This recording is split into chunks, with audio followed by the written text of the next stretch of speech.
Welcome back. The Senate expected to meet at the top of the hour to consider a bill passed by the Republican-controlled House that would delay Obamacare for a year, but the Senate's Democratic leadership has consistently said it would reject tying the spending resolution to Obamacare. That means we could be only hours away from a partial government shutdown. Let's bring in the House Republican Congressman Sean Duffy of Wisconsin, who's joining us right now. Congressman, thanks very much for coming in.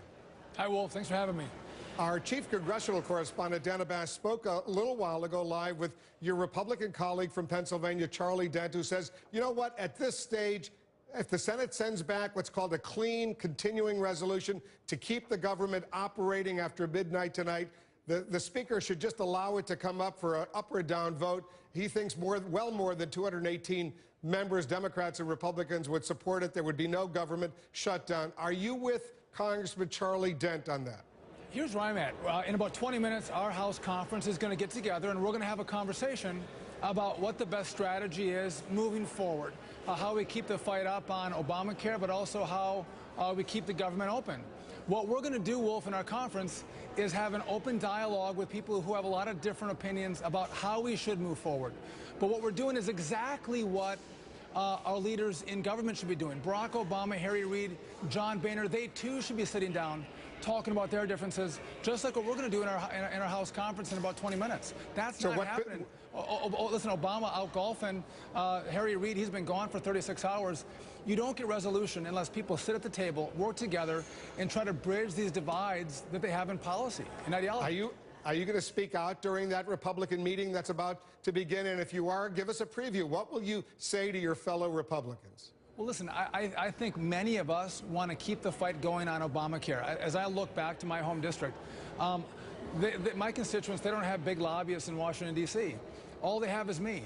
And I keep getting phone calls yesterday, today, about the pains of Obamacare for many of them. A lot of them are losing jobs, and these aren't high-income earners. These are middle-class to lower-income earners who are going from full-time to part-time jobs.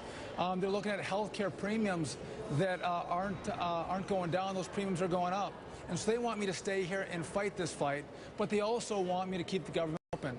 And so, again, we're going to have a dialogue internally on how we can find that sweet spot where we can get the president to come to the table and hopefully keep the government open, but also delay this bill that isn't ready for prime time. You know, Wolf, that the president has already delayed the employer mandate. All we're asking for him to do for the American people what he's done for the bigger businesses, which is give them to a delay.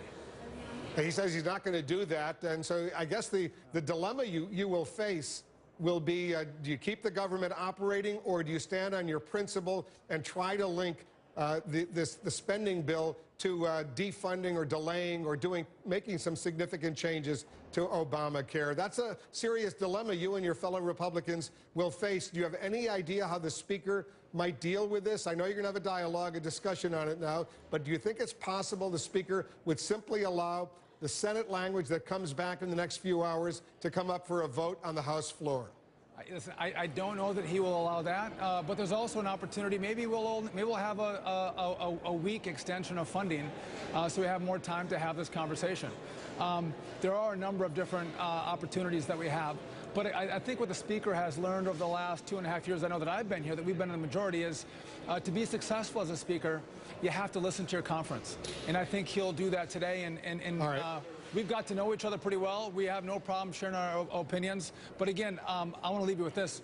We want to keep the government funded. We want to keep it operational. But we want to keep the fight up on Obamacare, Wolf. So let me just be precise because we're out of time. Would you allow a week-long extension to go forward, a clean, continuing resolution, no links to Obamacare, at least for a week in order to avoid a government shutdown? Yeah, I would consider that. That's definitely an option that we have. All right. Well, that's encouraging. At least it would avoid a government shutdown, maybe for a week, and you never know. Cooler heads could prevail over the course of the next week. Sean Duffy, as usual, thanks very much for coming in. Thanks, Wolf.